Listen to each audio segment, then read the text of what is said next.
Veja no ICL Notícias, segunda edição. Prisão revogada. Deputados do Rio de Janeiro votam pela soltura do presidente da Alerj, Rodrigo Bacelar. Um preço e um sonho. 01 diz que pode desistir de candidatura se Jair Bolsonaro for solto e voltar a ficar elegível. Me diga com quem voas e eu te direi quem és, antes de tomar decisões que beneficiam os envolvidos. Dias Toffoli dividiu jatinho com o advogado de diretor do Banco Master. O ICL Notícias, segunda edição, está no ar.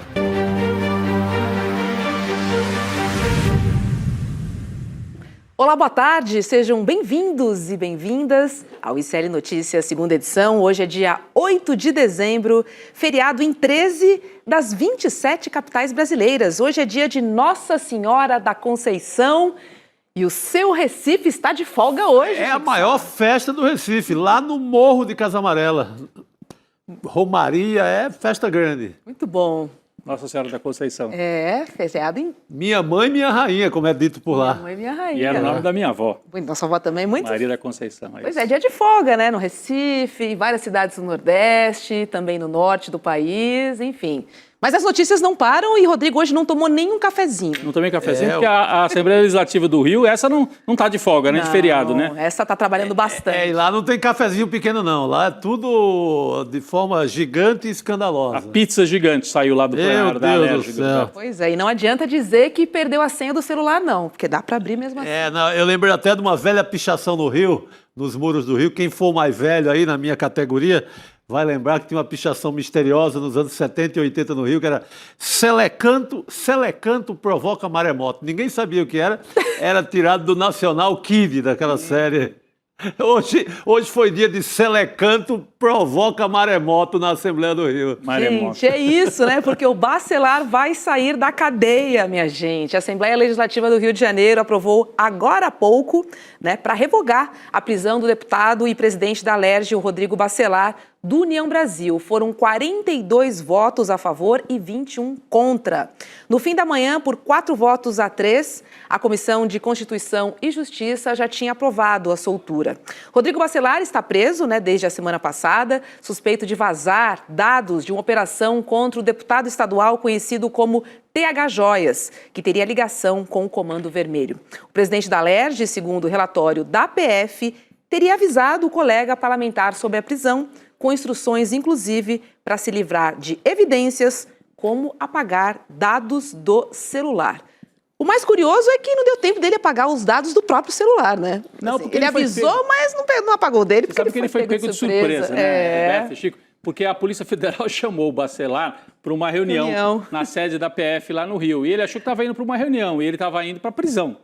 E ele levou o celular, não teve tempo de apagar, e levou R$90 mil em dinheiro vivo dentro do carro. R$91 mil! 90. Você Olha anda só. com 90, eu não ando nem com R$90, mas não, 91 mil, então... Minha mochila nem cabe isso. Não cabe, né? Mas o político do Rio gosta de andar com mochila cheia de dinheiro, né? Lembra que o Cláudio Castro também é acusado de portar. Acho que o Cláudio Castro tinha 10 a mais, acho que era 100 mil. 100 mil. Também numa mochila, subindo lá no elevador de um escritório e tal. Ninguém sabe de quem é esse dinheiro até agora. É porque é seguro andar com dinheiro no Rio de Janeiro, Chico. É melhor, né? A mochila... Não, e a Sabe? mochila não era nem aquela proteção que a gente faz aqui em São Paulo, que tá também metrô. complicado. No metrô que a gente bota a mochila na frente. Não, era mochila normal, tranquilo, nas costas. Já era esperado, né? Vamos lá. Era esperado que a Assembleia livrasse a cara do Bacelar, porque ele conhece os segredos de todo mundo, né? E agora fica uma dúvida. A Assembleia decidiu, solta o homem, solta o presidente. Agora, ele volta para a presidência, isso não é a Assembleia que decide. Na hora de fazer o alvará de soltura, que o Alexandre de Moraes que vai fazer, ele pode determinar se ele vai ou não voltar para a presidência, o que eu acho improvável, quase impossível que o Alexandre de Moraes dê essa moleza. Ele vai deixar que o sujeito reassuma o mandato? Essa é outra questão.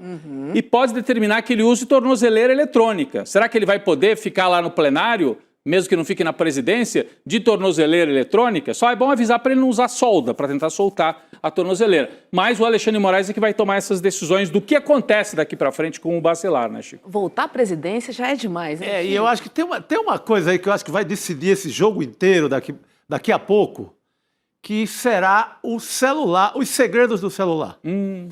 Porque ele não quis dar a senha quando a PF pediu, né, como a gente sabe, mas já começou a leitura. Aí é que eu acho que o Rio vai tremer mais uma vez. Ele não quis passar a senha do celular e também não justificou os R$91 mil no carro. Disse que só responderia mais pra frente. Isso é besteira, só é noventinha, importante. deixa lá. Então, assim, Bacelar tem muito a dizer. Tem muita gente nervosa, né? E nós fizemos o convite para o Antony Garotinho, ex-governador do Rio, para que ele venha aqui ao ICL Notícias segunda edição, e ele aceitou, né? Deve entrar no ar daqui a pouquinho. O Antony Garotinho, que já foi governador, ele está publicando nas redes dele muito bastidor sobre o que está acontecendo no Rio de Janeiro. Eu vou ler uma dessas aqui, ó. Pessoas que estão acompanhando a investigação dizem que à medida que a leitura do telefone do Bacelar começou a avançar, a situação de Cláudio Castro e de outros deputados se agrava muito. Aliás, encontram em uma anotação um possível secretariado caso ele assuma o Estado. Bom, enfim, porque tinha o Bacelar já prevendo que ia virar governador. Então tem muita coisa aqui, preocupa o Cláudio Castro e preocupa outros membros da própria Assembleia, segundo as informações que o Antony Garotinho vem divulgando todos os dias, viu, Roberta? Por isso que é importante a gente ouvir o Garotinho. Conhece os bastidores da política carioca, né? Política fluminense, na verdade, do estado inteiro. Exato. O Garotinho, que foi governador, ele é da região de Campos, né? Ele é do norte fluminense, foi radialista, né? Depois foi governador, era do PDT, do Brizola, depois saiu, foi mais para a direita. E agora o pessoal está dizendo, está parecendo que ele está virando radialista de novo, porque ele passa o dia divulgando informação, quase como se fosse voltando para o jornalismo, assim, né? Sim. Só que, assim, informações, algumas bombásticas, e a gente quer que o Garotinho venha explicar melhor para a gente isso. Ele está dizendo que o Cláudio Castro pode não terminar o mandato, esse mandato aqui. Então, a gente fica curioso para saber quais são essas informações que o ex-governador tem e que podem mexer ainda com os bastidores do Rio de Janeiro, que vive uma situação insólita, né, Roberto e Chico? O Rio tem o Cláudio Castro suspeito, não tem vice-governador, porque o vice-governador foi nomeado para o Tribunal de Contas. E quem seria o terceiro na ordem sucessória? O Bacelar, que está preso e que agora pode ficar solto usando a tornozeleira. Então, olha a situação do estado do Rio de Janeiro, gente. 5 ex-governadores presos, 5 ex-presidentes da Alerj presos. E ele pode até fazer campanha de tornozeleira, né? Se não ficar inelegível até a apresentação oficial da candidatura, pode fazer lá a sua campanha de tornozeleira e tudo. De tornozeleira e tudo. Quem saiu em defesa do Bacelar foi o Sérgio Cabral, né? Que andou escrevendo. Bom, veja bem, o Bacelar também não pode ser crucificado, não pode ser assim, jogado por mas você é um advogado que complica, né? Se eu tenho o Sérgio Cabral me defendendo, eu começaria a ficar preocupado. Eu fico preocupado com o Sérgio Cabral querendo me defender, porque... enfim, o Bacelar montou uma máquina na Assembleia Legislativa e sabe de tudo, sabe de todos os segredos. Foi eleito com unanimidade da Alerj, né? Então, assim, ele frequenta todas as rodinhas. A votação de hoje todas diz o poder que ele tem, né? 42-21. Quem está comprometido aí na parada. 42, não, vou com o homem aqui onde ele estiver. Tamo junto. Agora é impressionante, né? Como os políticos pensam em salvar a sua pele, porque querem estar bem na foto com o Bacelar, mas em relação à opinião pública, eles realmente não se importam. Roberto, eu acho que o pensamento é o seguinte: olha, gente, daqui a um mês ninguém lembra mais disso. Ainda mais aqui no Rio de Janeiro, que é isso mesmo, tá todo mundo sujo, vai todo mundo assim mesmo. Mas eu acho que pode complicar. Bom, alguns deputados estaduais, acho que eles calculam assim, é mais arriscado eu trair o Bacelar e ele chegar depois lá na polícia e contar o que sabe de mim, é mais arriscado isso do que eu perder voto e perder a eleição. Então eles ficam, bom, se eu não mostro lealdade ao Bacelar, se ele fizer uma delação, vai entregar todo mundo, eu posso dançar. Então esses 42 tentaram cavar aí o Bacelar, não conta a minha parte, porque eu tô com você, né? Mais ou menos por aí. Mas, de novo, só quero insistir porque, de fato, assim, eu assisti, né, um pedacinho ali da sessão na CCJ e, assim, a cara de pau dos políticos, assim, é realmente espantosa. Chico. Mas eu Eles acho nem disfarçam mais. Roberto, eu acho que é a crença absoluta que não pega nada. Que vai na eleição, ninguém vai lembrar daquele nome. Ali o pastor vai mandar, a ovelha vai obedecer e vamos embora. Não pega nada para ninguém. E você viu quem foi o autor do projeto? Porque tem que ter um projeto para a soltura, né, do Bacelar. Foi o Rodrigo Amorim. A gente até mostrou no ICL Urgente. Não sei se a nossa equipe tem a imagem que entrou no ICL Urgente do Rodrigo Amorim. Sabe quem que é o Rodrigo Amorim? É aquele... A placa da Marielle. Da placa da Marielle. Você está bem de memória, Roberta. É isso. O Rodrigo Amorim e o Daniel Silveira estavam lá. Olha os dois valentões. Daniel Silveira. O Witzel ali também. E o Witzel, que foi tirado do cargo. Olha os dois aí. Ó. Esse Rodrigo Amorim, de camisa com a foto do Jair, com a foto do chefe da quadrilha, foi quem fez o projeto para soltar o Bacelar hoje. Então, olha com o que nós estamos lidando no Rio de Janeiro. Eu não digo nem que é com uma política miliciana. É mais, assim, porque senão, assim, mais que são traços de uma coisa muito barra pesada. Uma turma muito barra pesada e a gente tem que ficar preocupado com o que está acontecendo no Rio, Roberto. Você já anunciou e eu quero chamar agora o ex-governador do Rio de Janeiro, o Antony Garotinho, que participa hoje do ICL Notícias, segunda edição. Olá, boa tarde, ex-governador, seja muito bem-vindo. Bem-vindo. Boa tarde, é um prazer cumprimentar você, a todos da mesa e a todos do ICL. Parabéns pelo trabalho que vocês vêm fazendo. Obrigada. Ex-governador, o senhor tinha dito que a Assembleia Legislativa do Rio está refém do Bacelar e também de Cláudio Castro. Eu quero fazer duas perguntas para o senhor. Primeiro, de que maneira isso impacta o governo do Rio? E a minha segunda pergunta é, será que Cláudio Castro termina ou não o mandato, hein? Olha, terminar o mandato com certeza não vai terminar. Porque se ele não for por esse caso, há outros casos que levarão Cláudio Castro a perder o mandato. Pode ser o caso do CEPERJ, que está no Tribunal Superior Eleitoral, junto com Rodrigo Bacelar. Pode ser outros casos de corrupção, que são tantos que é difícil até você saber qual vai resultar no afastamento dele, né? Eu venho já há muito tempo tratando desse assunto, fiz várias denúncias na minha página, encaminhei várias denúncias às autoridades competentes e esse caso do Rodrigo Bacelar, o resultado da LERJ já é de esperar, mas quem leu com atenção a decisão do Supremo Tribunal Federal, eu fiz questão de ler, sabe o que vem por aí, né?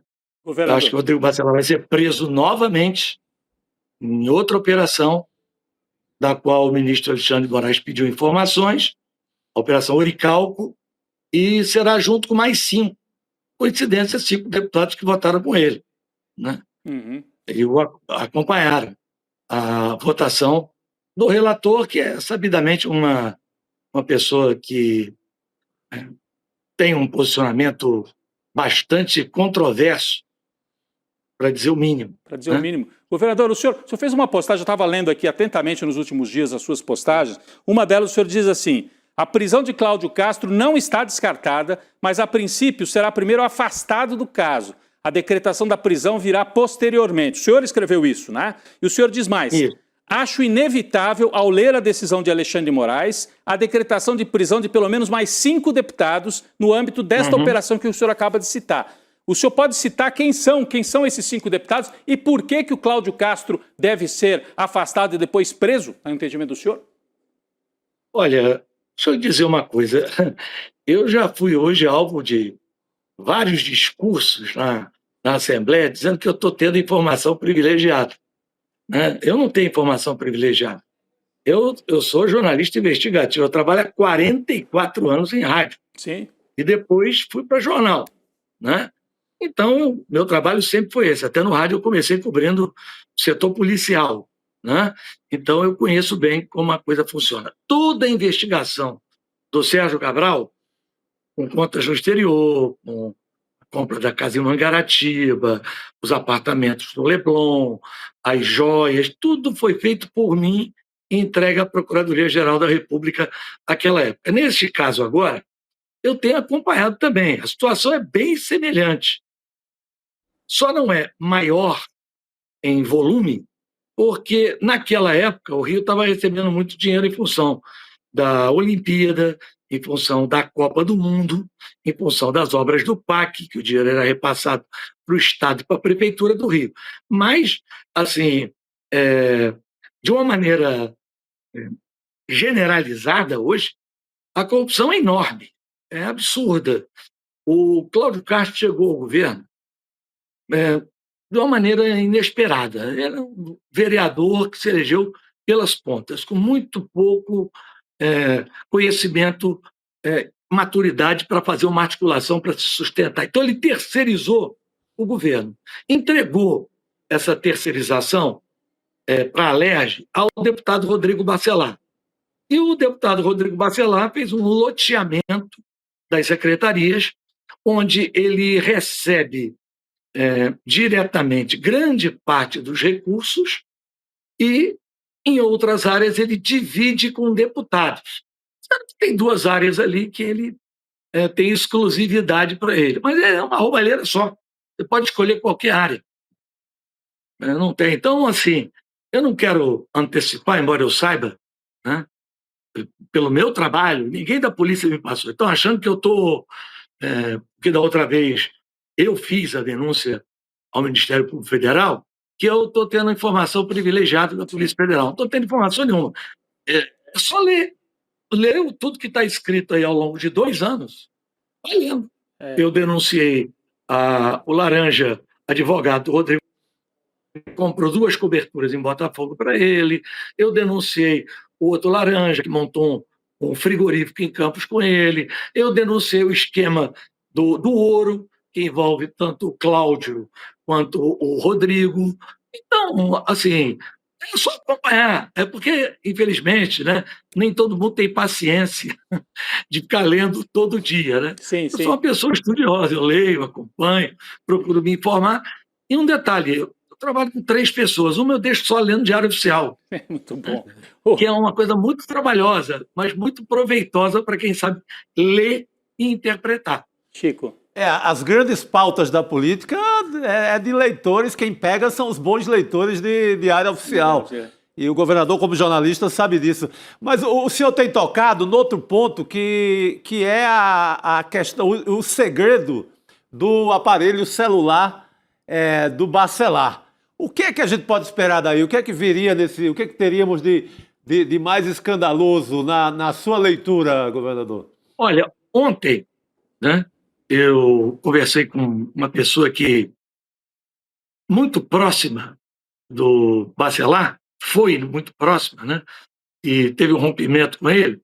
Ele me disse o seguinte: o Bacelar ele usava 3 aparelhos celulares, 2 como linha telefônica e 1 como agenda, para anotar os compromissos que ele tinha que fazer de acertos, pagamentos, né, e outros detalhes, né? Então, este celular é uma bomba, né? Vai ter muito mais coisas do que pode se esperar. Eu hoje, por exemplo, eu tive informação, né, que tem lá um achado já, o pessoal estava brincando, porque o Rodrigo esteve muito perto de ser governador. Sim. Então, ele pôs um suposto secretariado dele. Está lá. Né? Acharam também o nome de um desembargador do TJ. Eu ainda até perguntei, só um? Me disseram que só um. Né? Mas tem nome de policiais militares, policiais civis, policiais federais. Inclusive, hoje mesmo foram presos policiais aqui no Rio, vários, né? E eram pessoas ligadas ao tráfico. Então, não será nenhuma novidade. A história da família Bacelar, eu estou falando com vocês da minha cidade, que é a cidade do Bacelar também, Campos, né, que é onde eu resido. Ele também é de Campos. Ele é de Campos. Eu nunca sentei com o Rodrigo Bacelar. Né? Eu conheço o pai dele, que foi vereador quando eu era prefeito aqui. Né? Meu primeiro mandato de prefeito aqui. Eu botei o pai dele para fora do meu gabinete uma vez. E aí nós rompemos e virou uma coisa que nós nunca mais nos falamos, né?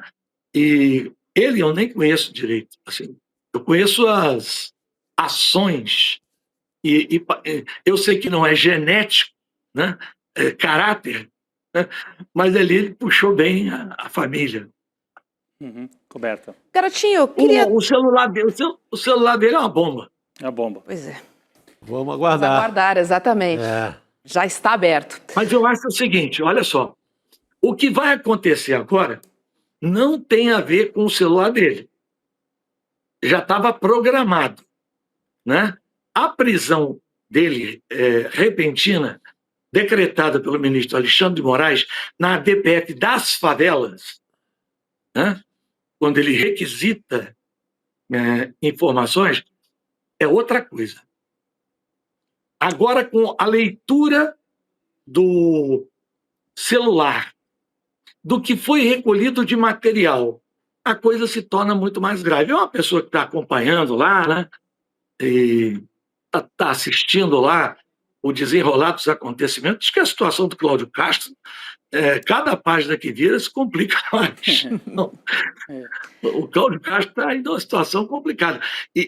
Bom, pelo menos nessa primeira fase, que é uma fase anterior, relativa à Operação Orical, que é a Operação Bandeirantes, são duas outras, eu sei de sim. Mas creio, né, que depois da leitura do celular, ele não quis entregar as senhas, mas a Polícia Federal conseguiu quebrar e entrar, aí a coisa pode se tornar muito maior e muito mais extenso do que se imagina. Agora ele não volta à presidência da casa. Isso não, né, governador? Deve voltar. O Alexandre de Moraes que tem que tomar essa decisão, mas provavelmente não volta. Roberta, só falta aparecer no celular fotografia da turma do guardanapo. Isso não apareceu ainda, né?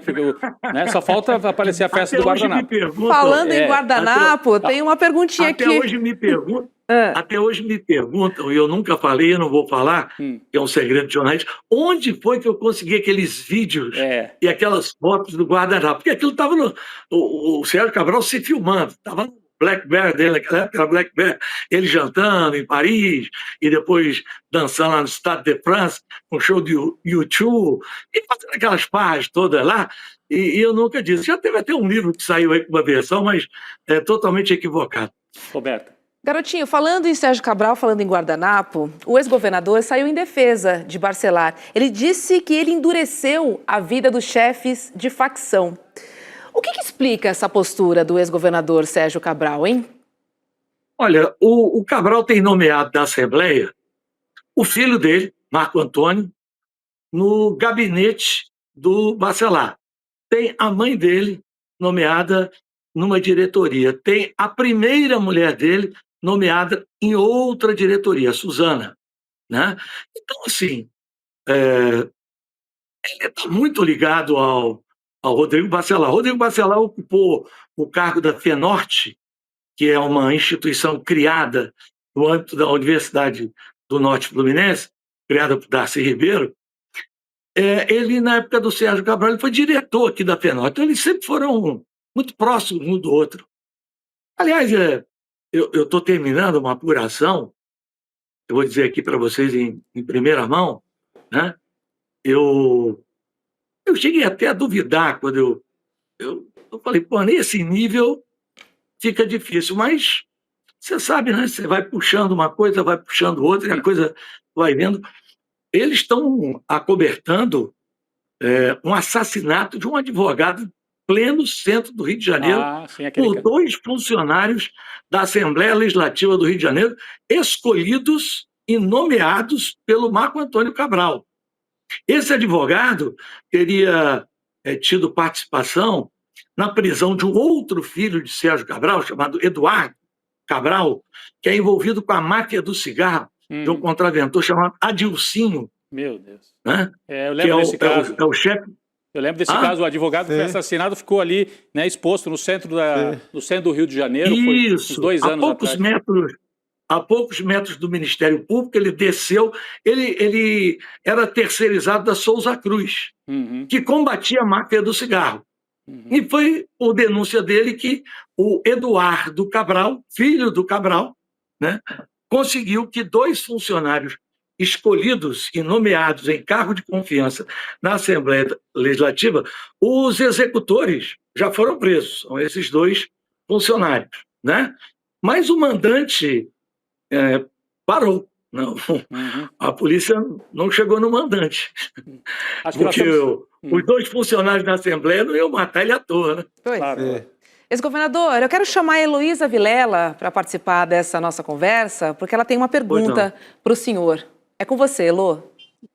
Boa tarde, governador. Bom, mandante, como no caso de Marielle, talvez só federalizando essa investigação para aparecer, né? Mas eu queria lhe perguntar o seguinte: o senhor disse em algumas postagens que o Fernando Trabac, empresário do setor de combustíveis, é o elo entre o Comando Vermelho e o governo do Rio. Então, eu queria que o senhor explicasse que informação é essa, como ela se conecta tanto com Bacelar como com Cláudio Castro.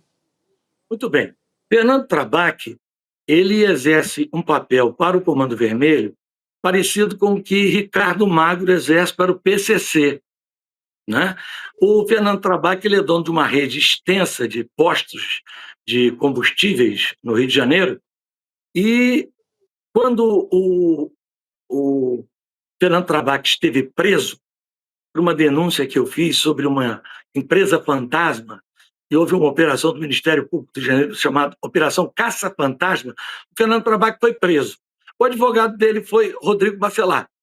E ele foi também o maior contribuinte da campanha de Cláudio Castro.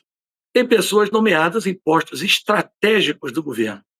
Ele criou um esquema, né? E o dinheiro do Comando Vermelho, em boa parte, né? Não a totalidade, mas em boa parte são lavados nesses postos de combustíveis. Eu falo, mas não adianta nada. Agora vamos ver, né? A Polícia Federal começou a se mexer. O Fernando Trabac é um bandido travestido de empresário. Agora, mexendo com tanta gente graúda, né? O senhor falou desembargador, gente da Polícia Civil, da Polícia Militar, militares. O senhor acha que essa investigação vai até o fim? Olha, é difícil, né? Mas temos que confiar, né? Temos que ter uma coisa que é fundamental: pressão da opinião pública. A única coisa que político tem medo, como dizia o doutor Ulisses Guimarães, é povo na rua, né? Ao levantar a Constituição Cidadã, doutor Ulisses disse isso: só o povo na rua mete medo no político. Se a população se mobilizar, por exemplo, agora temos que divulgar o nome desses deputados que votaram pela soltura, né? Temos que pressionar para a continuidade das investigações, porque é muito difícil, né? No caso da época do Sérgio Cabral, voltando um pouquinho no tempo, quando eu fiz a denúncia, todos que eu denunciei, todos, 2 não foram presos. O chefe do Ministério Público foi preso, o procurador Cláudio Lopes. Mas não foi preso um desembargador, né?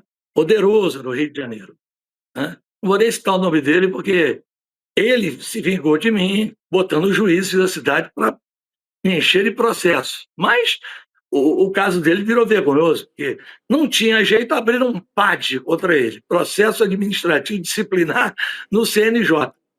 O CNJ confirmou tudo que eu havia dito, né?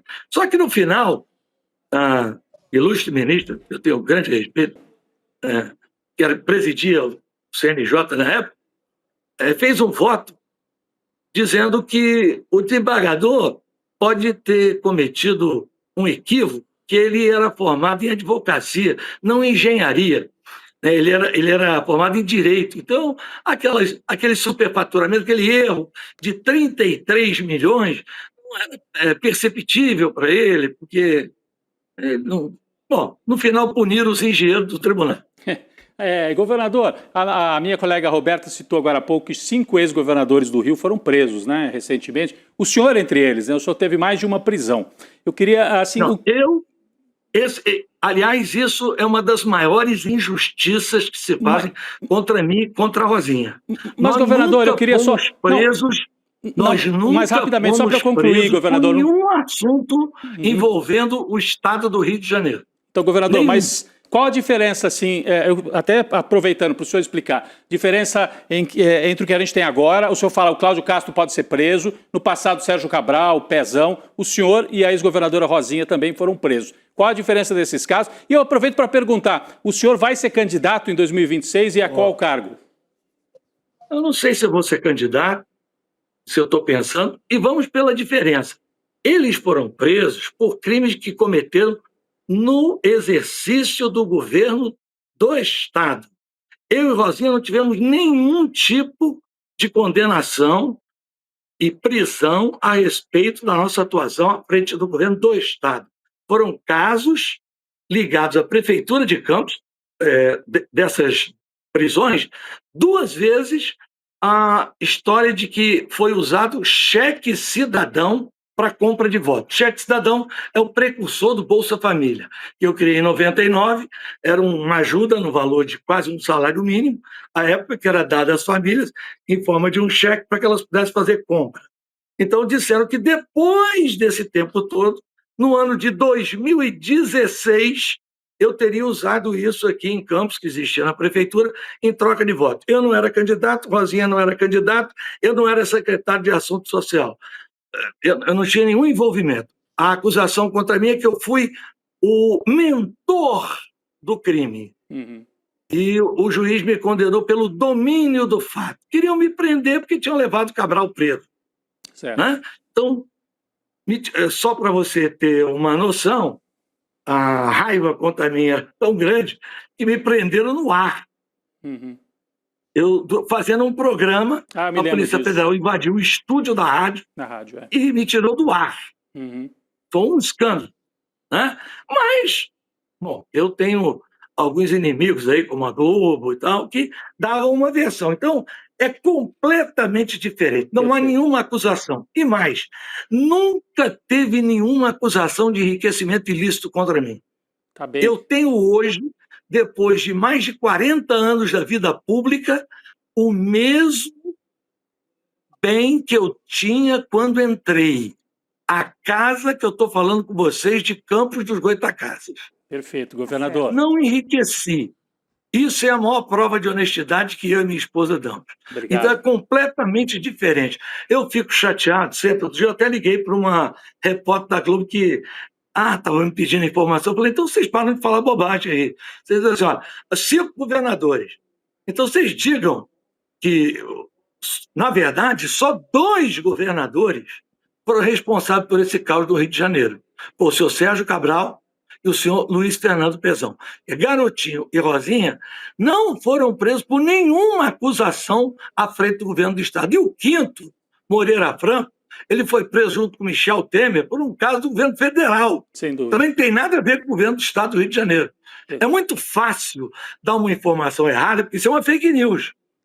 A gente combate fake news, então não deve promover fake news. Eu sei que um dos assuntos que o ICL trata com muito respeito, com muito cuidado, é a fake news, que é muito usada para desinformação. Vocês devem dar a informação correta, não a informação assim, 5 governadores foram presos. Vamos ver o motivo, vamos ver por que foi, vamos ver aqui, eu posso dizer, então...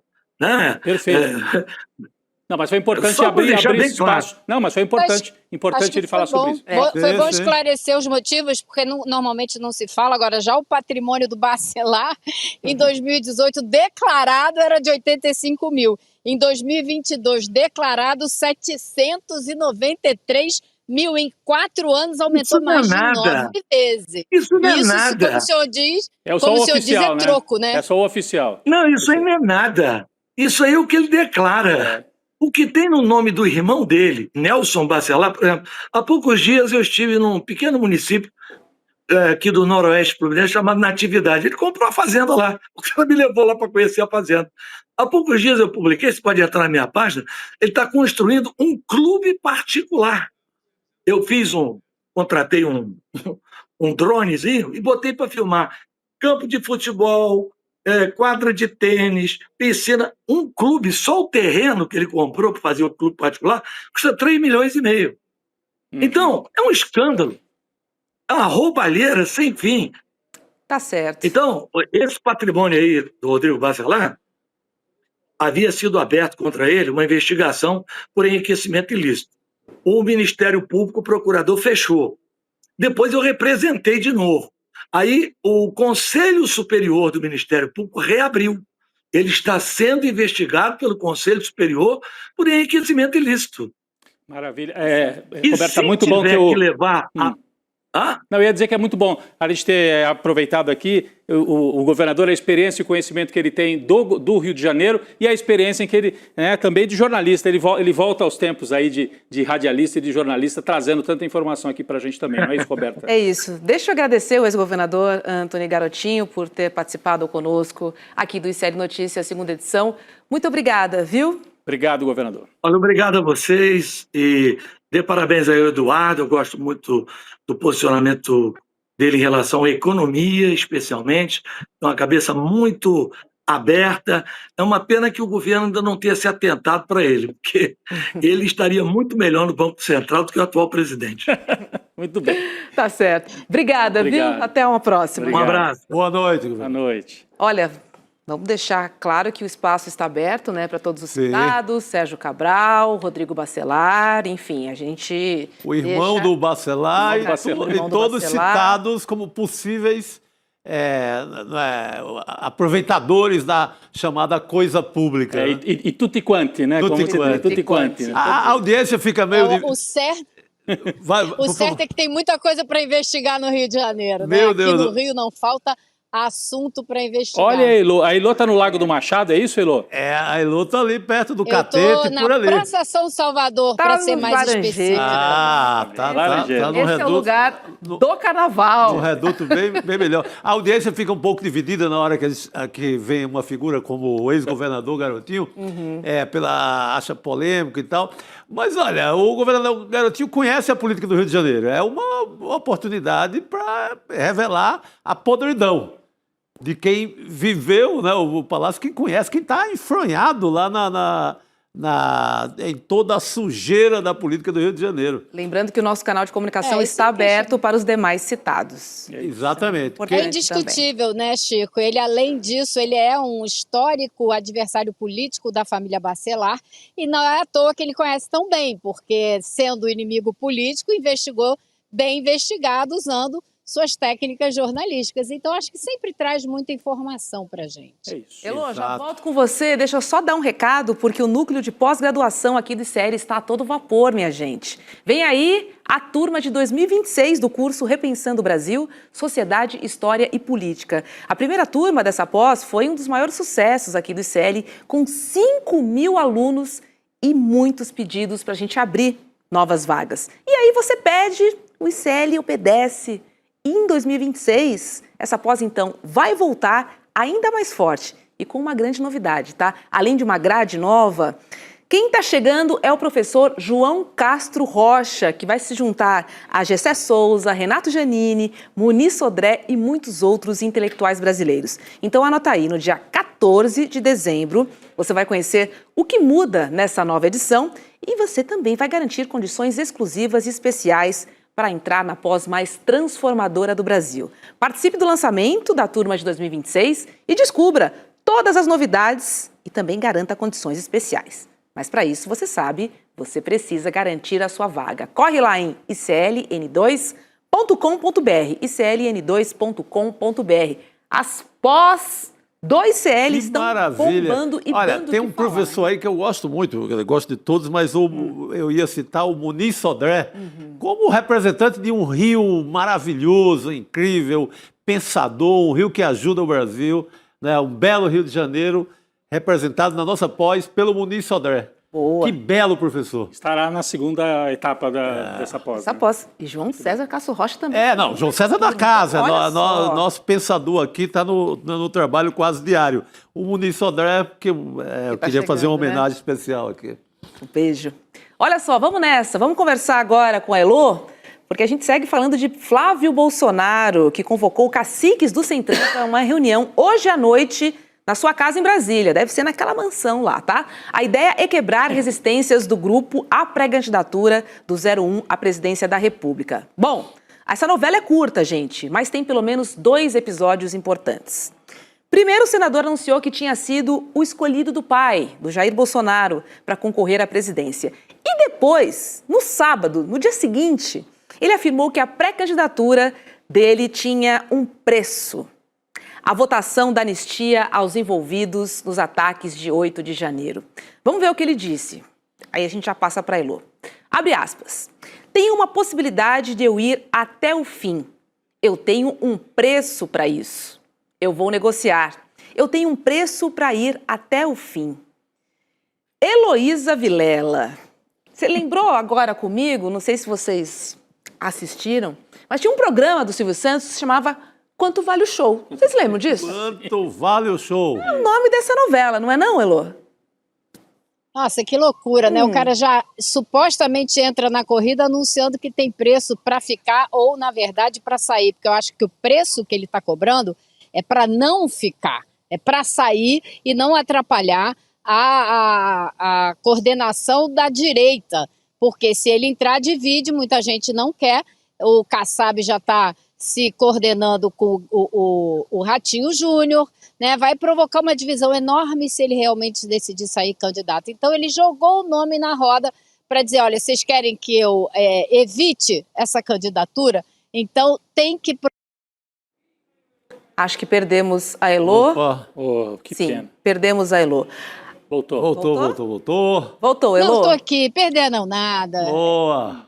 Volta, Elô. Não volta, cai volta. assim tão fácil. Volta, Mas eu acho que é isso. Agora, essa reunião hoje à noite na casa dele, eu já soube que está dando o que falar, porque Valdemar Costa Neto confirmou, Ciro Nogueira confirmou, mas tem muita gente que não vai. Então, há de se prestar atenção em quem é que vai aparecer de fato nessa reunião, porque ela já vai dar medida de quanto essa articulação tem caminho pela frente ou não tem. E a impressão que a gente tem, inclusive pelas pesquisas, é que essa família Bolsonaro não está trazendo assim a quantidade de votos que gostaria de trazer. Então existe aí um preço que essa família também está pagando para botar o nome na urna, né? O que eu achei muito interessante nesse caso todo, além do custo do rapaz da loja de chocolate, fez milagre com a loja de chocolate lá no Rio de Janeiro. A fantástica fábrica de chocolates.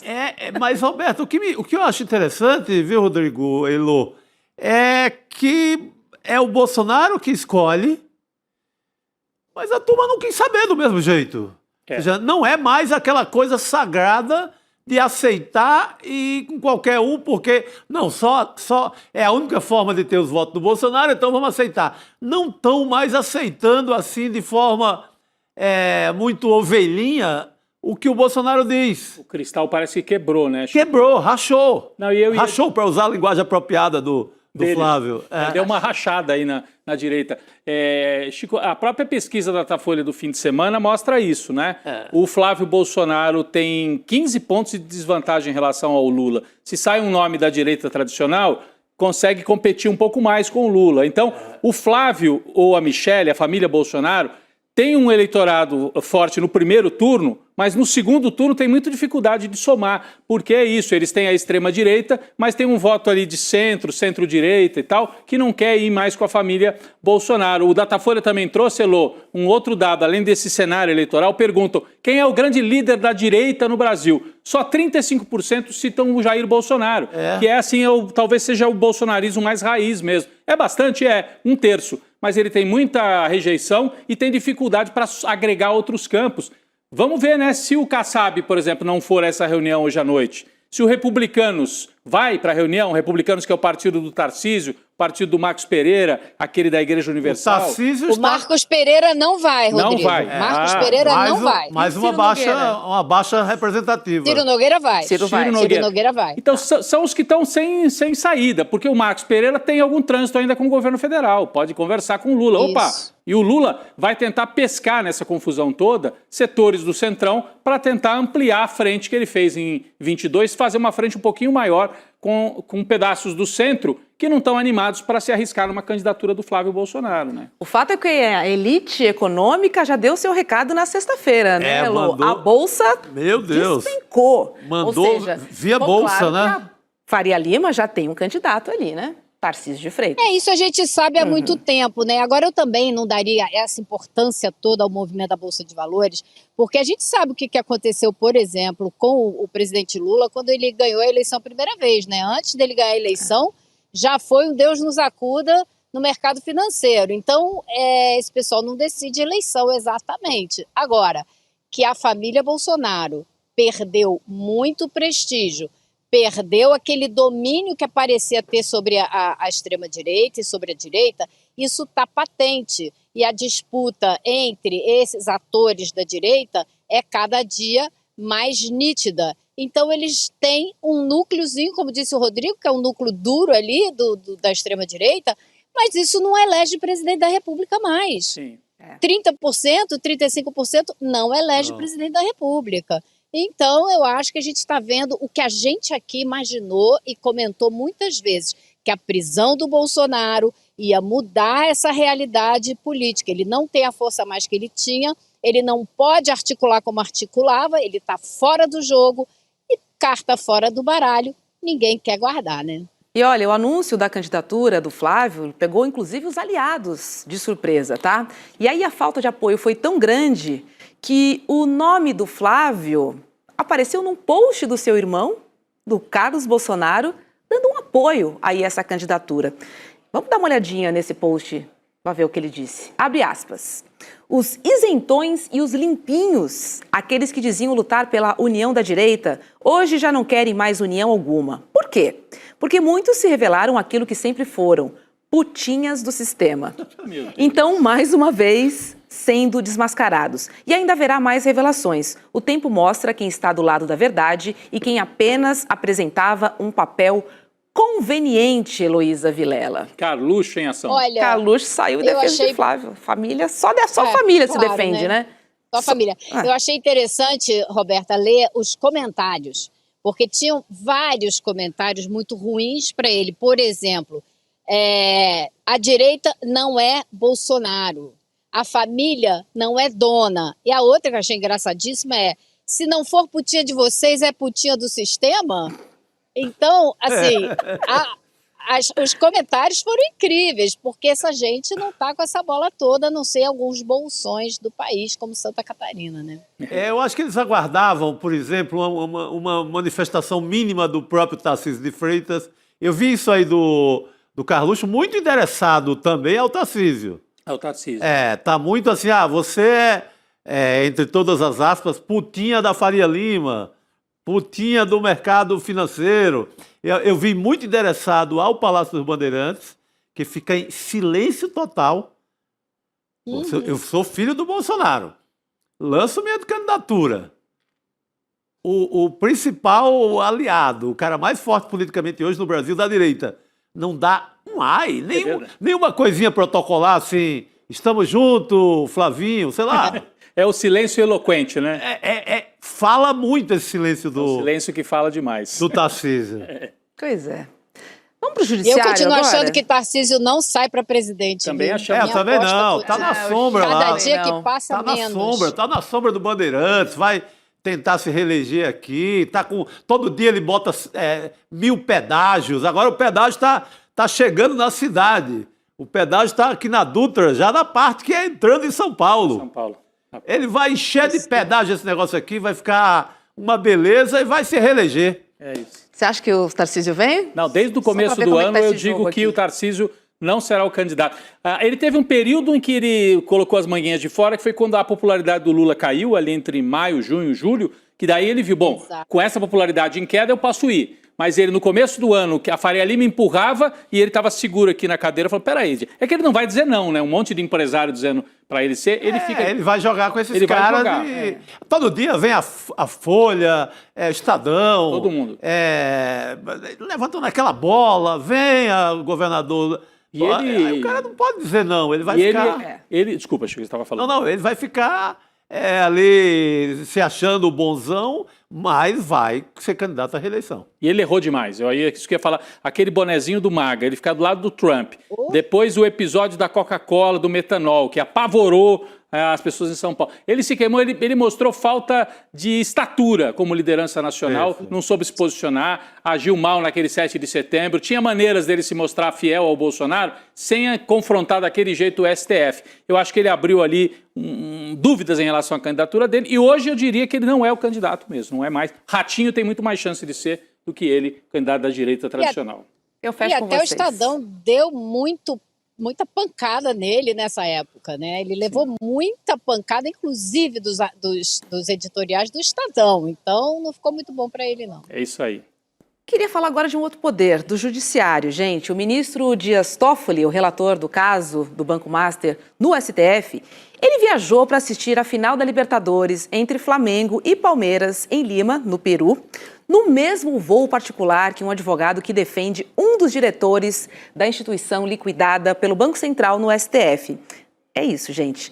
Dias Toffoli pegou carona num jatinho do empresário e ex-senador Luiz Oswaldo Pastore. Estavam no voo o advogado Augusto Arruda Botelho, que atua no processo do Banco Master, defendendo o diretor de compliance do banco, o Luiz Antônio Bull, e o ex-deputado Aldo Rebelo. Eu, como uma boa palmeirense, lembro que a final da Libertadores ela foi realizada no dia 29 de novembro. E teve um detalhe importante, porque apenas um dia antes da final da Libertadores, o Toffoli foi sorteado para ser o relator do caso Master. Heloísa Vilela tá pegando essa história, né? E não só ele foi escolhido como relator na véspera de fazer esse voo, como 3 dias depois, ou 2 dias depois, ele decidiu colocar sigilo sobre toda essa investigação. E essa é a parte mais complicada, né? Por que ele decidiu esse sigilo depois de voar no avião com o advogado de um dos implicados? Eu não tenho problema nenhum com o advogado Arruda Botelho defender quem quer que ele decida defender. É trabalho jogo, de advogado. Isso não é crime, deixemos claro. Porém, o juiz que foi escolhido para julgar esse caso no Supremo Tribunal Federal, para relatar esse caso no Supremo Tribunal Federal, viajar com advogado que está defendendo um dos implicados, isso sim é péssimo. E isso tem que ser discutido. Não se pode ter juiz do Supremo Tribunal Federal para cima e para baixo com advogado de pessoas que eles vão julgar, gente. Isso é um absurdo. É um absurdo. O Edson Fachin, o ministro, ele está com uma proposta que eu acho que, ao meu ver, é corretíssima. Um código de conduta, código de ética e conduta. O que é que pode fazer? Pode viajar no avião de quem está sendo investigado? Pode fazer uma fusarca, uma farra danada lá em Nova York com quem está sendo investigado, e sendo inclusive pago, o cachê pago por quem está sendo investigado? Sabe? Então tem que colocar no papel e ser obedecido. Hoje no ICL, agora há pouco, entrou um texto do ministro Celso de Mello, ex-ministro do STF, que é respeitadíssimo, que sabe o que está falando, já apoiando esse código de conduta. Então, Celso de Mello escreveu para o ICL. Para o ICL, especial para o ICL, defendendo a proposta. Ele fala que é urgente resolver isso. Porque todo dia tem um caso. Todo dia tem um caso de um jantar, um almoço, um jatinho. Não é? Não dá, cara. Se o patrocinador está pagando, depois o patrocinador está na lista dos investigados. E Chico, sabe, não pode. a gente está vivendo um momento delicadíssimo da história do Brasil, um momento delicadíssimo da reafirmação dos 3 poderes, e a gente teve e tem tido no STF o único bastião, o último bastião, devo dizer, da defesa da democracia. Exato. Se a gente conta com o STF para fazer esse papel fundamental, mais do que nunca, o STF tem que ser o lugar de maior lisura, de maior probidade, de maior imagem de lisura que existe no país. A gente não pode ter um STF, nunca pode ter um STF que não seja assim. Agora, então, mais do que nunca. Exatamente. Você não pode ser ministro do STF, vai ser sócio de escritório de advocacia que já defende o cara que está todo enrolado, todo sujo de lama. Das esposas, né, que trabalham em escritórios que defendem ali julgados. Exatamente, Roberto. Tem que botar no papel ali, olha, não dá, não pode ter esse envolvimento, que eu vou julgar outra pessoa. E instituto? O Gilmar Mendes tem um instituto, o IDP, que tem curso de direito, tem de tudo ali no instituto. Mas ele promove eventos fora do Brasil, o Gilmar Palusa, ficou até conhecido com esse nome engraçadinho, mas não tem nada de engraçadinho. Ele leva empresário, se mistura ali, ele como dono do instituto, né? E depois uma parte desses empresários vai ter interesse para ser julgado no Supremo Tribunal Federal. Já falei aqui, houve uma época no passado que juiz de primeira instância no interior do Brasil, de Minas, seja lá da onde, da Bahia, de São Paulo, juiz que se levava a sério, não ia à festa. Não podia ir à festa convidado pelo prefeito, convidado por empresário da cidade. Depois ele vai ter que julgar o prefeito, vai ter que julgar o empresário. Se isso vale para o juiz na cidade do interior, vale muito mais, ou deveria valer, para o Supremo Tribunal Federal. O que o Toffoli fez é horrível, para dizer o mínimo. Gente, o que ele ganha, a grana que ele ganha, né, Robson? Ele pode ver o Palmeiras dele pagando. R$3.000 o preço do A ticket gente que pra é Lima. lascado viaja para ver nosso time, para fazer piquenique, sabe? E ainda perdeu o Por que jogo. o Toffoli não pode? Poxa, Rodrigo. E ainda perdeu o jogo. Poxa, Rodrigo. Ele não pode pagar uma passagem para Lima? Não. Pô, É horrível e essas regras são urgentes. Tem que haver conduta ética e ela tem que estar no papel. Não pode fazer isso, não pode se encontrar com o empresário, não pode levar um monte de juiz do Supremo para converscote em Lisboa com empresários e outros membros do judiciário. Isso não é possível, isso tem que acabar. Isso Sim. tem que acabar. Pois é. Ô Elô, posso trazer aqui, saiu uma atualização do assunto anterior. É o famoso Sentiu Galvão. Flávio Bolsonaro, senador, que se lançou à presidência e ameaçou desistir, voltou atrás. E agora ele está dizendo que a candidatura é irreversível. Abre aspas. É irreversível. Minha candidatura não está à venda, disse ele à Folha hoje, pouco mais de 24 horas após afirmar que a sua desistência teria um preço. Começou mal, hein? Começou péssimo. Ele botou no, né, Rodrigo? colocou no leilão, o leiloeiro ia bater o martelo e não tá mais à venda. Eu me arrependi. Eu Sabe acho que ele não encontrou comprador. Vai ver que é isso. Por isso. aí. Botou no leilão e aí não apareceu comprador, Roberto. Aí ele resolveu guardar a venda dele para um momento mais propício. Mas, de qualquer maneira, chama a atenção, foi um erro estratégico. Se a candidatura é para fazer essa chantagem com o Centrão, não pode anunciar chantagem em público. Né? O que ele cometeu 2 erros. Né? Primeiro, o erro ético de lançar uma candidatura que é para sequestrar cobrar resgate. E segundo, anunciar publicamente, estou cobrando resgate, pessoal. É só me pagar bem que mal tem. Agora ele tem que negar tudo nessa manchete que acabou de sair. Estamos trazendo aqui. Será que foi o pai que disse, olha, quando eu falei que era para valer, então vai lá e... Deve ser. Ou então os marqueteiros, olha, deve ter feito um estrago, Elô. Eu acho nas isso. últimas 24 horas, o estrago que fez para o Flávio. Ele foi muito citado. Tem até pesquisa, eu estava vendo agora à tarde, acho que a CNN estava trazendo. Ele é recordista de citações. O problema é que a maioria das citações é negativa. Porque está sendo citado como um cara que está vendendo a candidatura, tem um preço. Aí ficou ruim, né? Lançou e Não, ficou... e agora, citações contraditórias, ele diz uma coisa, no dia seguinte diz o contrário, no terceiro dia volta a dizer o que tinha dito no começo. Isso deve ter feito um estrago junto à base bolsonarista enorme, porque eles esperavam tanto um nome de Bolsonaro nas urnas, quando finalmente foi anunciado, já foi anunciado com o pé atrás, com uma meia volta. Quer dizer, ele não tem nenhuma habilidade política. O cara que era visto como o mais centrado da família é perdão da brincadeira, um zero à esquerda na política. É um zero, não é 0,1, é zero à esquerda. Olha, ele também afirmou para a Folha de São Paulo, isso tudo que eu estou trazendo aqui é matéria da Folha, que saiu agora, então é bom dar o crédito, né? Ele afirmou que o sobrenome dele é uma vantagem sobre o governador Tarcísio de Freitas, que até então era o candidato preferido da Faria Lima. Abre aspas para o Flávio. Eu atendo a todos os requisitos para concorrer ao Planalto, com a vantagem de que tenho o sobrenome Bolsonaro. Eu acho que não tem um cenário de eu ser candidato e ele ser. Seria uma ignorância muito grande, e ignorante é tudo que o Tarcísio não é, um cara inteligente. eu não tenho dúvida, a gente vai estar junto. Ele está dizendo, se eu for, o Tarcísio não vai. É isso que ele está dizendo. Recado direto já. Direto. Vamos ver se o Tarcísio fala alguma Chico coisa tinha agora, razão, né? hein? É. Chico, você tinha toda a razão, você Vamos- acabou de vaticinar isso aqui, que o recado era para ele. Vamos ver se sai alguma notinha lá do Palácio dos Bandeirantes, pelo menos, né? Agora tem que falar alguma coisa o Palácio. Agora, ele trazendo o sobrenome para ele, assim, vai exatamente contra todas essas pesquisas que mostram que o nome forte, o sobrenome forte de Bolsonaro é de Michele, não é o dele. É, a Michelle é um pouco acima A Michele dele é nas acima, pesquisas. a Michele é mais acima. É, mas nenhum competitiva dos dois, que o né? Flávio, né? Então, ele Mas falar nenhum que é dos o dois dele faz é frente pouco ao Lula, demais. né? Não, nenhum Nenhum faz dos frente ao dois Lula, faz mas frente entre ao os Lula. dois, a Michele Ela faz sai, mais, ela né? sai um pouquinho melhor Ela na sai um foto. pouquinho é. na frente, mas nesse... Não, acho que ela vai ser candidata mesmo Senado. ao Senado Senado. pelo Distrito Federal. E acho que vai o Flávio mesmo, né? Vai, Flávio. Pelo menos por enquanto, gente. Não, tá dizendo com tanta convicção que fica é uma Amanhã a gente conversa de novo. É sobre isso. mas é uma operação, vai ser horrível.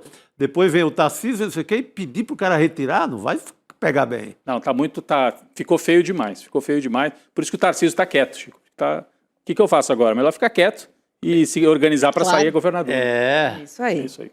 Olha, eu queria voltar a falar do judiciário, dessa vez vamos falar do Flávio Dino, tá? Porque o ministro do STF, ele determinou hoje que a Polícia Federal investigue novas irregularidades no repasse de emendas individuais parlamentares, conhecidas como emendas PIX. A medida foi determinada após a Controladoria Geral da União enviar ao Supremo um relatório de auditoria solicitada pelo ministro. De acordo com a AGU, foram encontradas novas irregularidades nas emendas enviadas para 19 municípios e o estado de Santa Catarina. O valor total das emendas é superior a 72 milhões de reais. Na decisão de hoje, Dino disse o seguinte, gente, ó. Vou ler esse trechinho destacado para a gente pegar aqui. Até porque a outra letrinha tá impossível, né, Roberta? Para mim, mais ainda. Para mim também. Eu tenho que aumentar umas 10 vezes para ler. Fortíssima descentralização de parcelas crescentes do orçamento da União não tenha alcançado ainda resultados expressivos quanto a obras, políticas públicas e indicadores sociais. Elô, ou seja, o que Dino está dizendo aí é muito gasto e pouca obra, né? Poucas políticas públicas. Pouco resultado. Eu destaquei essa parte do despacho do Dino porque eu acho que ela mostra um objetivo futuro. Então, ele pegou uma amostragem de 20 entes federados, 19 municípios e um estado, e mostrou que em todas essas amostras havia problemas que não estão seguindo as determinações de transparência, de rastreabilidade. Está tudo errado e precisa mudar. E aí ele cita as pesquisas do IPEA para dizer que esse tipo de pulverização do orçamento federal, do orçamento da União, não está produzindo resultados positivos para a população. Ou seja, tem que acabar. Então o Dino está mostrando com o trabalho dele a respeito das emendas que esse tipo de sequestro do orçamento da União é péssimo para a população, porque não dá a ela os resultados que o orçamento da União deveria dar. E está mostrando para onde ele está caminhando, porque ele não vai só combater os desvios e os roubos. Ele mandou esse relatório para a Polícia Federal ver aonde tem crime e aonde não tem, para abrir mais processo contra deputado e senador que está desviando dinheiro, ou prefeito, ou nos municípios. Mas tem um plano muito maior. Você vê que ele já está jogando lá para frente, dizendo, não vou só apertar aqui os desvios, eu vou apertar o conceito de orçamento da União nas mãos do Legislativo, porque isso não está dando certo para o Brasil. E o Legislativo fica doido, né? Fica doido e vai endoidar mais ainda. O Flávio Dino está cobrando uma coisa muito simples. Ele até fala, tem um vídeo dele de semana passada, muito didático assim. Ele fala, fui parlamentar em várias ocasiões, sou a favor das emendas, mas eu só quero o seguinte, eu quero ver a obra, pelo amor de Deus, eu quero que a obra exista. Porque o que está acontecendo? Não existe a obra, não existe o serviço, é emenda PIX no bolso, para nada. Quer dizer, para enricar, para a questão patrimonialista, que é o que o Estado brasileiro faz desde que nasceu. Para enricar deputado. Não. E para ganhar voto, né? Para se manter no poder. Para se manter no poder. Quando ele diz, ó, basta você ir, vá na cidade de cada um que a gente sabe que tem emenda Pix. Tem agora uma página na internet só com isso. Você entra lá, bota o nome do seu deputado e vai saber quanto ele pegou de Pix, quanto entrou de Pix no bolso dele.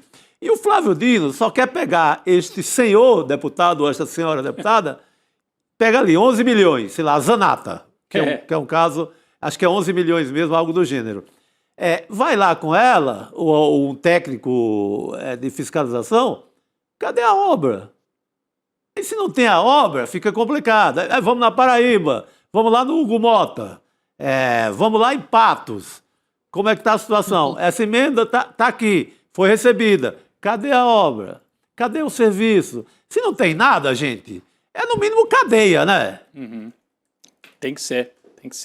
Tem várias Ele camadas. está pegando muita obra feita com a Codevasf e o Dinox, que a gente sabe que é subidouro de dinheiro, né, Chico? Sim. O Denox começou a fazer, começaram a apresentar nota de asfalto, de rodovia do Denox, que é um Departamento Nacional de Obras contra as Secas, desde Dom Pedro II, lá do fim do mundo. Nossa Senhora. Severino Cavalcante dizia que gostava muito do Denox, né? O Denox Especialmente aquela diretoria de furar poço. Ele falava. O Denox é uma mãe, né? O Denox é uma mãe, a Codevasf é uma mãe. Era só, entre aspas, fisiologia. Ele queria o diretor, furava poço, o pessoal tomar água e depois votar nele. Agora, mandam dinheiro, o dinheiro muitas vezes não chega, vai para o bolso do parlamentar de maneira indireta, até com empresas aí que desviam, que tem até gente despachante de emenda parlamentar. Já mostrou aqui. Ou vai para o bolso e é desviado, ou vai para obras que não fazem parte de um plano estrutural. Esse que é o problema. Então vai o parlamentar, às vezes, não, vai para uma quadra de futebol lá no interior. Gente, mas isso faz parte de um projeto nacional de incentivo ao esporte? Não, é só uma quadra lá para botar cobertura na quadra. Gente, isso não é orçamento federal, né? Você tem que ter uma política pública de incentivo. E fora a discrepância entre os municípios. Também é uma loucura. Que recebe dinheiro, o outro não tem nada. Sem dúvida, muito bem lembrado, Roberto. É um horror, né? Sem um planejamento, enfim. É do interesse ali do parlamentar, né? Do seu curral eleitoral. É isso aí. Heloísa Vilela, obrigada. Vou me despedir de você. Aproveite a temporada aí no Rio de Janeiro. Beijo. Valeu, Elô. Até amanhã, pessoal. Até amanhã. Rodrigo, vou me despedir de você também, que já está fazendo jornada dupla aqui. Jornada dupla. Fica aí, só que eu vou chamar agora o marketing, porque daqui a pouquinho tem Chico Pinheiro Entrevista. E hoje ele vai conversar com a atriz e diretora, que também é escritora, a Maria Ribeiro. Maria construiu uma trajetória marcada pela presença intensa no cinema, na TV e também na literatura, sempre combinando sensibilidade artística e posicionamento crítico. Vamos ver um trechinho da entrevista.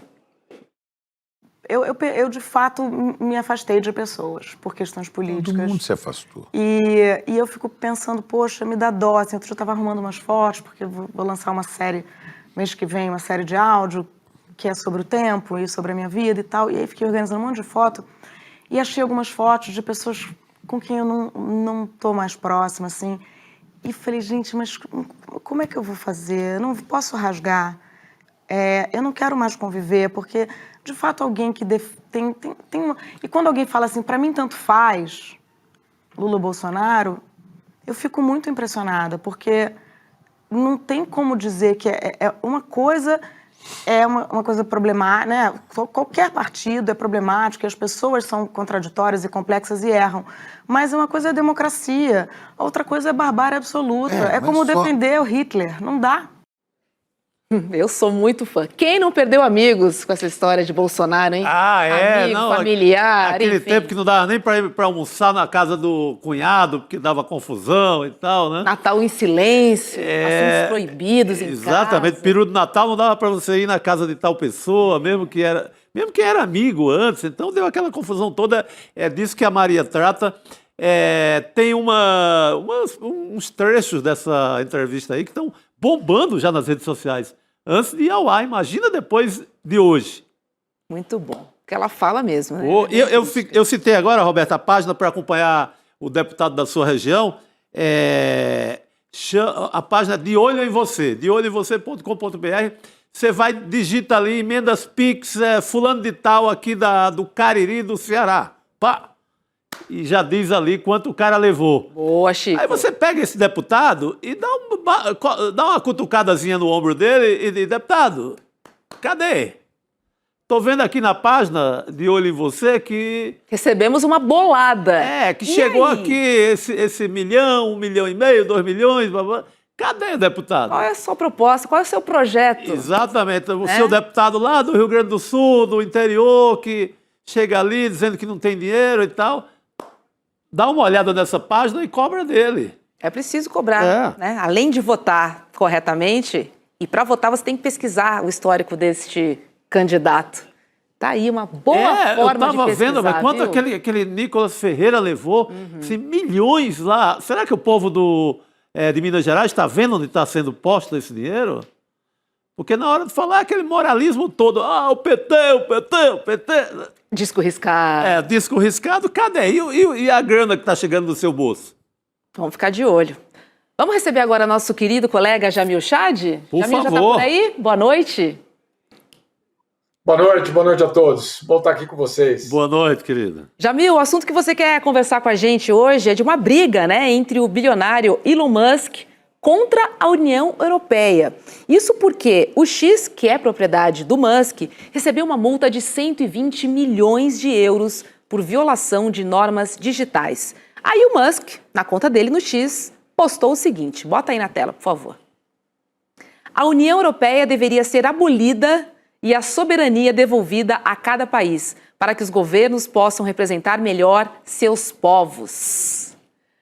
Jamil Chad, briga de cachorro grande, hein? E briga de cachorro grande. Olha, a gente achava que o problema era o Alexandre de Moraes, né? Pois é. Aparentemente, mas tem vários outros problemas no mundo e esse caso da União Europeia é muito simbólico. Vou tentar aqui resumir, porque ele não é apenas uma briga com Elon Musk. Ela se insere num racha muito profundo entre Estados Unidos e Europa. O que aconteceu? Como você citou, a União Europeia multou, então, o X justamente por violar algumas das regras mais básicas das leis europeias, não das leis americanas, das leis europeias. A União Europeia legisla sobre a Europa e ela coloca as regras para que as plataformas digitais possam atuar na Europa. E o que aconteceu? X não cumpriu nenhuma dessas determinações, principalmente no que se refere à transparência, tanto no que se refere à publicidade, como o acesso às informações. Por exemplo, um pesquisador que queira saber como é que o algoritmo do X funciona, não tem acesso. E aí, claro, ele foi multado depois de muito tempo mesmo, de investigações, não foi do dia para a noite, foram meses, se eu não me engano, quase um ano de investigação, até que a multa chegou. E aí, quando a multa chegou, ele soltou essa aí que você acabou de ler, mas não é só isso. O governo de Donald Trump também entrou na história. Mas calma aí, o governo Trump e Musk não estavam brigados? Estavam. Mas, claro, agora é um interesse americano de uma empresa, claro, com uma ampla sede nos Estados Unidos, que, claro, está em jogo. E aí o que faz Donald Trump, a administração americana, começa a colocar uma pressão impressionante sobre os europeus. O Marco Rubio, que é o secretário de Estado norte-americano, foi às redes sociais para dizer o seguinte, que o ataque, supostamente o ataque, né, contra o X é um ataque contra todas as plataformas americanas e que os Estados Unidos não vão deixar isso barato. Na União Europeia, obviamente, a reação foi imediata, colocando que justamente aqui quem manda somos nós, questão de soberania. Algo que a gente já viu acontecendo em outro lugar do mundo, né, Chico? Exato. Justamente nesse debate. Ou seja, por que eu estou trazendo isso aqui? Para a gente deixar muito claro que não é uma questão do STF. Não é uma questão de Estados Unidos contra o Brasil, contra o governo Lula. Não. O que existe hoje é um governo americano aliado às Big Techs, fazendo basicamente uma campanha pelo mundo para que nenhuma delas seja, de forma alguma, responsabilizada por absolutamente nada. Muito menos pagar conta. Não, pagar conta não é com a gente.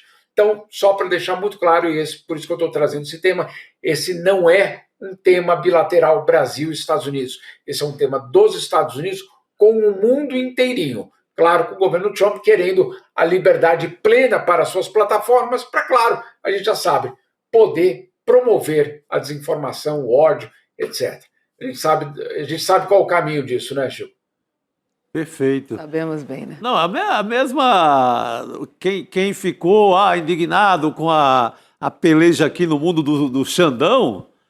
Não, é só o Brasil que está agora perseguindo as redes sociais. Em nenhum lugar do mundo acontece isso. Tá vendo agora, né? E não é de hoje. Não é de hoje, exatamente. Importantíssimo, Jamil, você trazer esse assunto. Jamil, vamos falar um pouquinho 120, sobre... 120, Vai lá. E 120 milhões de euros de multa, né? Sim. Estamos falando de qualquer coisa. Quase R$1 bilhão aí em multa. Não, muito bom. Multa que dói, né? Pesado, Porque não dói dá no para dar uma bolso. multinha também só para falar que deu, né? Sim. Assim, isso é importante também, né? O valor. Vamos para a Venezuela, Jamil, porque milhares de americanos foram às ruas no fim de semana para protestar contra os planos de guerra dos Estados Unidos contra a Venezuela. Diversos movimentos sociais organizaram marchas pelo país com o objetivo de impedir a iminente guerra. Os manifestantes também criticaram os bombardeios do governo Trump às embarcações venezuelanas. O próprio Nicolás Maduro publicou imagens dos protestos e disse que o povo venezuelano não está só. Vamos ver o que ele disse, olha. Que extraordinário ver os povos do mundo unidos em apoio aos venezuelanos durante o Dia Mundial de Solidariedade contra a agressão dos Estados Unidos à Venezuela. Foi um evento histórico em que milhares de homens e mulheres se tornaram uma rede de força gigantesca, diversa e espontânea. A Venezuela não está só. Nenhum império silenciará nossa voz. Olha, Jamil, os planos de guerra de Donald Trump também passaram a receber ainda mais críticas dentro do Congresso estadunidense. E é que a imprensa dos Estados Unidos, gente, teve acesso a vídeos que mostram bombardeios contra sobreviventes desarmados, tá? Isso de uma embarcação, são imagens que a gente está vendo aí, de uma embarcação atacada no Caribe no dia 2 de setembro. A ação passou a ser apontada por congressistas do Partido Democrata como crime de guerra. Então, Jamil, temos a população nas ruas e o próprio Congresso estadunidense se posicionando aí contra essa possível guerra. Aí são várias as camadas. Primeiro, os democratas que, claro, não estão tendo nenhum tipo de informação objetiva por parte de Donald Trump sobre do que se trata tudo isso, né? Então, há uma insatisfação muito grande, principalmente porque qualquer ato militar dos Estados Unidos no exterior supostamente teria que passar pelo Congresso. E os democratas estão dizendo, calma aí, vocês estão atacando aqueles barcos sem nenhum tipo de autorização do Congresso. Então, o primeiro ponto fundamental é esse. O segundo é esse elemento que você trouxe agora, Roberto, justamente de um barco, essa embarcação, mais uma dessas tantas, cruzando basicamente o Caribe, com ou sem drogas, porque nós não temos a comprovação, sabemos da versão americana dessa história, mas é tudo que nós sabemos. Só que esse vídeo foi e abriu uma polêmica muito grande, porque ele é atingido em um primeiro momento. E basicamente as pessoas daquele barco estão basicamente já, de uma forma muito clara, já desarmados e já absolutamente destruídos. E aí o que acontece? Um segundo disparo para matar aquelas pessoas que já estão basicamente desmobilizadas completamente. O barco já sequer continuava a sua rota. Então fica aquela dúvida, calma aí, se eles já estão desarmados, se você já neutralizou aquele barco, eventualmente o teu comportamento é de então mandar um outro barco, retirar aquelas pessoas, levar a julgamento. Se são traficantes, muito bem, vão responder na justiça por tráfico de entorpecentes, etc., ou narcotráfico, ou qualquer outro dos crimes. Agora, o que fez o governo americano foi disparar mais uma vez com aquelas pessoas já indefesas, e aí matando aquelas pessoas. E por isso, essa acusação de crime de guerra e elevando, obviamente, a atenção doméstica nos Estados Unidos, com muito questionamento em relação a Donald Trump, mas também a Pete Hegseth, que é o secretário da guerra, né, nos Estados Unidos. Então, tudo isso, claro, eu diria, criando aí um mal-estar muito grande num governo que tinha prometido, não vamos nos esquecer, a campanha eleitoral, a campanha era baseada no fato de que Donald Trump iria retirar as tropas americanas do exterior, trazer de volta, não se envolver em guerras no exterior. E aí, de repente, nós estamos vendo justamente o contrário.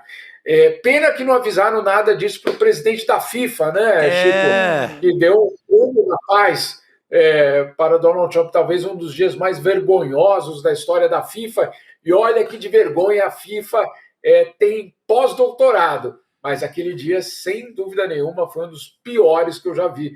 E a gente sabe que o histórico não é positivo. Foi patético, né? Nossa. A criação de um prêmio, quase um prêmio imaginário, né? Porque não é baseado em nada. Mas Verdadeiro agrado, né? Como se fosse assim, olha, Trump, você queria tanto o Prêmio Nobel da Paz, não te deram, foram ingratos, agora eu fiz, a FIFA, que está no mundo inteiro, fez esse prêmio e você merece, você é o grande homem da paz do mundo. O cara que está bombardeando pescadores do Caribe. Nossa, é uma loucura. Não sei se foi pior, porque na transmissão aqui no Brasil, Jamil, deixa eu só trazer essa informação, porque teve show da Lauryn Hill. Sim. E o locutor que estava fazendo a transmissão aqui disse que Lauryn Hill é apoiadora de Donald Trump. Teve essa também aqui, viu, Jamil? Não sei se você ouviu por aí.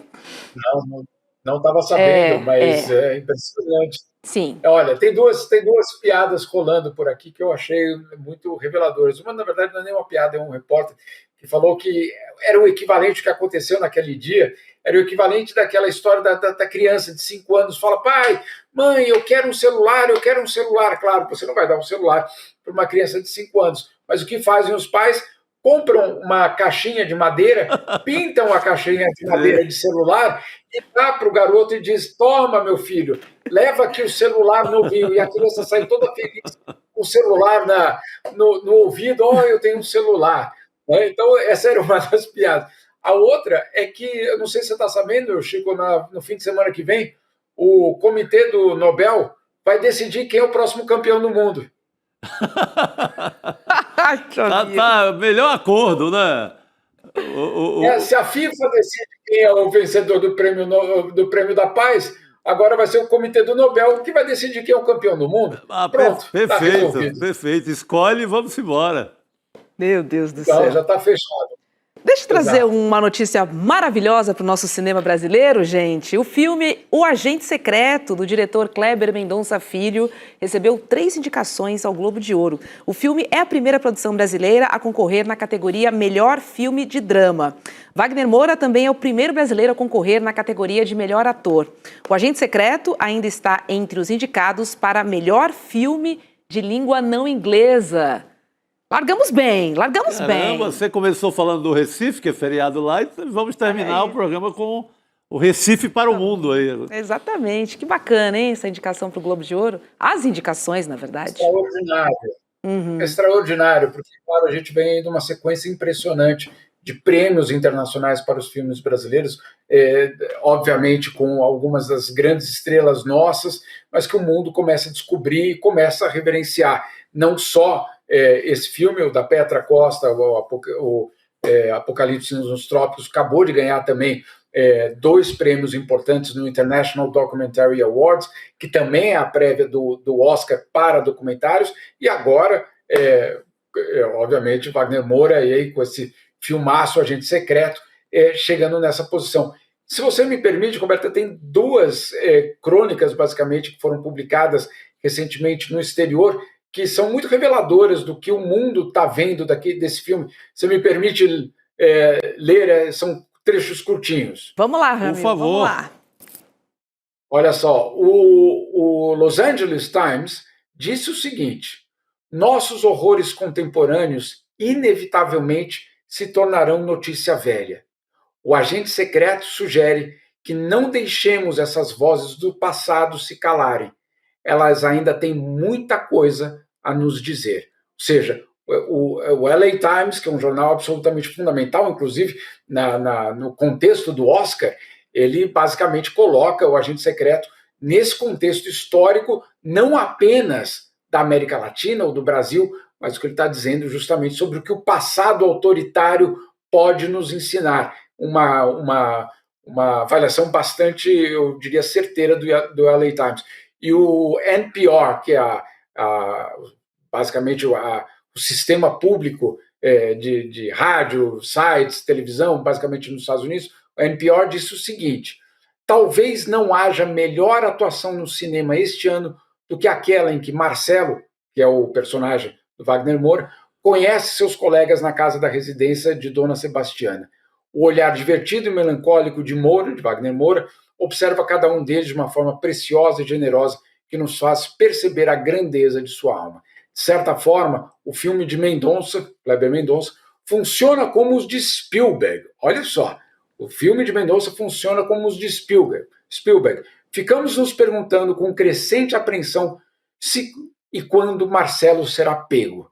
Mas aqui, é claro, o perigo não vem de um tubarão de verdade. Ele estava falando justamente do filme do tubarão, basicamente do Jaws, né, do Spielberg, mas de um tubarão político, uma junta militar onde os ricos e poderosos se sentem no direito de esmagar qualquer um que os ofenda. Olha só que forte, Chico. Muito bom. NPR trazendo muito, muito positivo e colocando, obviamente, num contexto histórico da América Latina, mas também um recado muito claro para o autoritarismo hoje de vários lugares do mundo, inclusive nos Estados Unidos. Não, e perfeito, que ele usa essa imagem do tubarão que está no filme e que é um dado pernambucano, porque existe algum perigo de tubarões na Praia de Boa Viagem, no Recife. O Kleber brinca aí com isso no filme e essa leitura aí é perfeita. Não é o tubarão do Spielberg que é perigo só para quem está ali na praia.